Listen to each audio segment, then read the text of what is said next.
પોરબંદરના રાજીવનગરમાં રસ્તાઓ જર્જરિત બન્યા છે, ત્યારે મેટલ પાથરી આ રસ્તાનું સમારકામ કરાઈ રહ્યું છે, જેમાં આજે કોંગ્રેસના આગેવાન રાજુભાઈ ઓડેદરા અને કાંતિભાઈ બુધેચા સહિતનાઓએ આ વિસ્તારની મુલાકાત લીધી, ત્યારે માત્ર મુખ્ય રોડ પર જ મેટલ પાથરી સમારકામ થતું હોવાના આક્ષેપ થયા છે.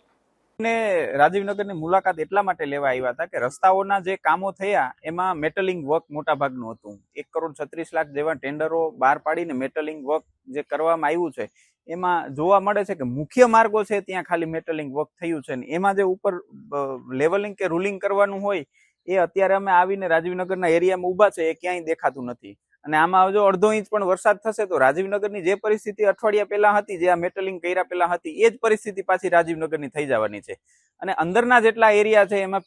પીળો જે ડટ આવે છે, લાઇમસ્ટોન જેવો ડટ આવે છે, એ ડટ નાખવામાં આવેલો છે. અને મુખ્ય માર્ગો છે એમાં WBM જે મેટલિંગ જેને કહેવાય છે એ મેટલ નાખવામાં આવેલી છે. આનાથી કોઈ ગંદકીનો કે જે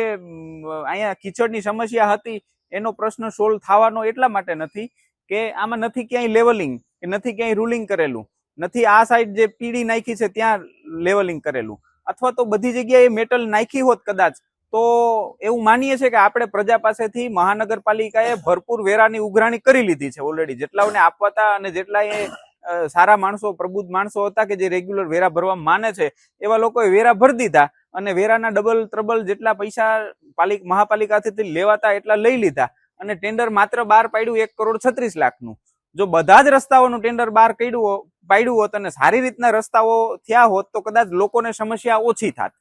આ તો કરવેરા લઈ અને દેવાનું કાંઈ નથી એવું ઉદાહરણ પોરબંદર મહાનગરપાલિકાએ પૂરું પાડી અને પ્રજાને ભ્રમિત કરી અને